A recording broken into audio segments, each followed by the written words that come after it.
waraxmatullahi wabarakaatu. Kusoo dhawaada barnaamijkeeni rabadaanteena nolosha waa xalqadeeni shanaad iyo maalintii shanaad ee bisha rabadaan.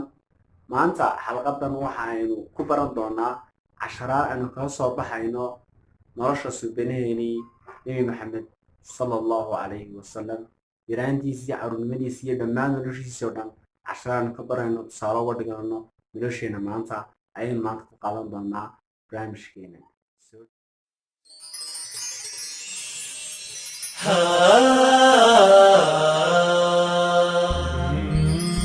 صوم صوم صوم بشهر رمضان صوم صوم صوم صوم صوم صوم بشهر رمضان صوم صوم صوم صوم محمد صلى الله عليه وسلم markuu dhashay waxay ahayd mar waqti ay ka jirtay carabta iyo adduunyada dulmi iyo jahli fara badan.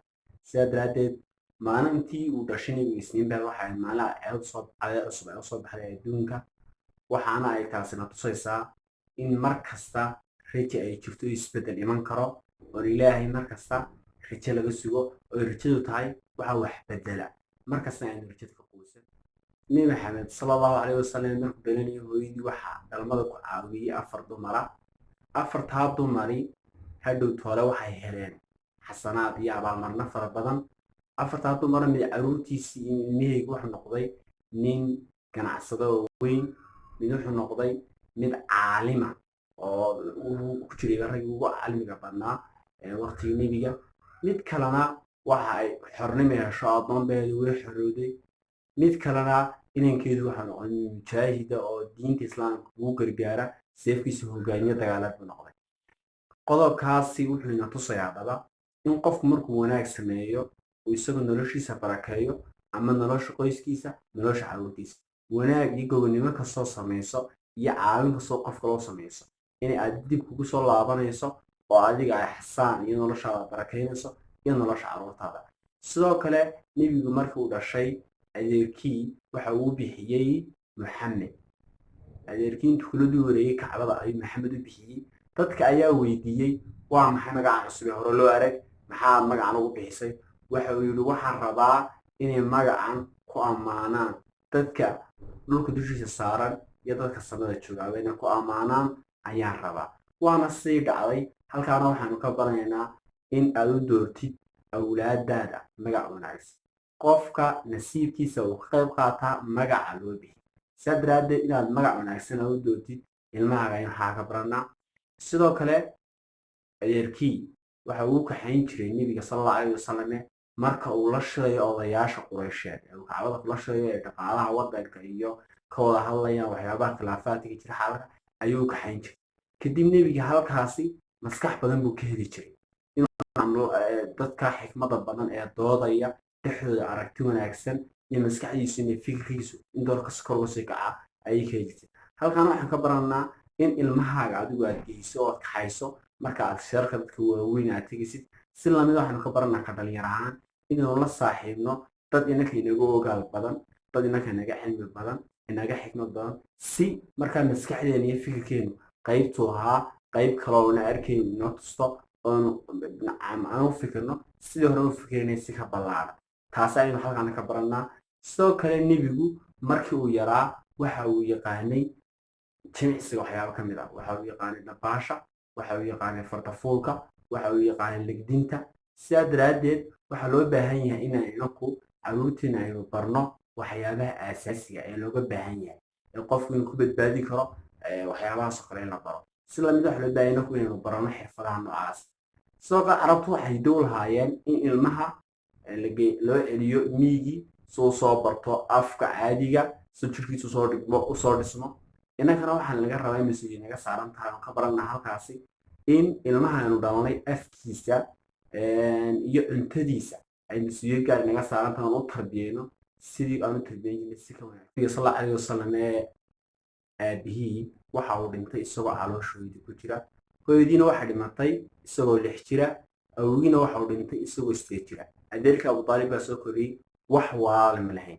halkaasi waxa ay imtixaan oo innagana waxaanu ka baranaynaa in maanta haddaad adigu weydo waalidkaaga, weydo waalada, weydo faamiligaaga, aanad ka niyad jabin nolosha oo ay tahay ibtilo iyo lagu imtixaamayo oo halkaa aad ka aragtid dhabar adayg.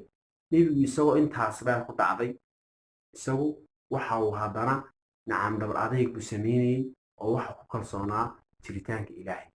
sidaas si lamid ah waxaa nebiga adeerkii Abu Taalib u kaxayn jiray safarada, isagoo 12 jir ayuu safarka qayb ka jiray, isagoona ahayn nin iyagu wax iibiyo laakiin ahayn wax ka soo kororsado. markaa safarada uu gelayey waxaa lagu bartay runtiisa, waxaa lagu bartay sidqigiisa, waana sababta lagu bixiyey amiin wasaadiq, kii amiinkaa runta badnaa. markaa halkaa wax ka badan ka dhalinyar ahaan in waxa ugu wanaagsan haysan ay tahay cirdigana, in waxa ugu wanaagsan ay tahay waxqabadkeena iyo sharafteena waxa naga sheegi doona. sidaa daraadeed taan aanu ilaashano. si lamida safarada nebigu uu geli jiray isagoo yar waxay furinaysay maankiisoo maanfur buu samaynaysay. safarku waa iskuulka waxbarashada. halkaa waxaanu ka barananaa in inanka lafteenu ay safarka badno, si lamida caruurteena ama ciddii aanu dhalnay ama hadda aabataan aka dal doonto aad u samayso inaad meeshay ku dhashana meel kale aad geyso si waafiga ugu bato aragtida ugu dheeraado. mid ka mid a qodobada ugu muhiimsan ahna ta ugu muhiimsan, sababta ay ugu muhiimsan tahay aan gadaalo dhiganay ayaa ah in nebigu markuu yaraa uu adeegkii markuu la joogo Abu Taalib kuuri ama carruur badanna waan la faqinoonaysaa darteed shaqee uu nebigu ka shaqayn jiray ari oo ku tarbiyadnay halkaa nebigu tarbiya. nebigu wuxuu kasoo bilaabay noloshiisa shaqada ari ilaa uu noqday nebiga ummadda. saas waxaana tusaysaa in haddii aad imika ay danta kuu kalifteen aad shaqo hoose qabato aynay ahayn hoosaysnimo oo aad qaban karto wax kasta oo markaa noloshaada waxa qabtay noloshaada ku badbaadayso oo inay ahayn isla weyni. qofka dhalinyarta inuu qaban karo shaqo kasta oo ay faa'iido ka soo gali karto oo inay ahayn inaad keliya ku fikirtid meel sare maadaama uuna ka bilaabin aqalku saqafka uu ka bilaabmo seeska. intan waa inaan ka baranayno siirada nebiguna akhriyey sala allahu calayhi wasalam. adigu haddaad intan ka badan og tahay fadlan hoos nooga wadaag si waaduhu ay uga faa'iidaystaan. fariintan la gaadhsii saaxiibada oo la wadaag, faafi khayr wax la faafiyo khayrkaa ugu habboone. waad mahadsan tahay. اللهم صل وسلم وبارك على محمد صلى الله عليه وسلم.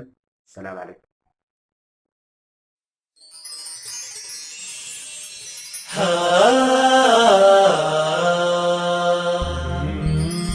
صوم صوم صوم بشهر رمضان صوم صوم صوم صوم صوم صوم بشهر رمضان صوم صوم صوم صوم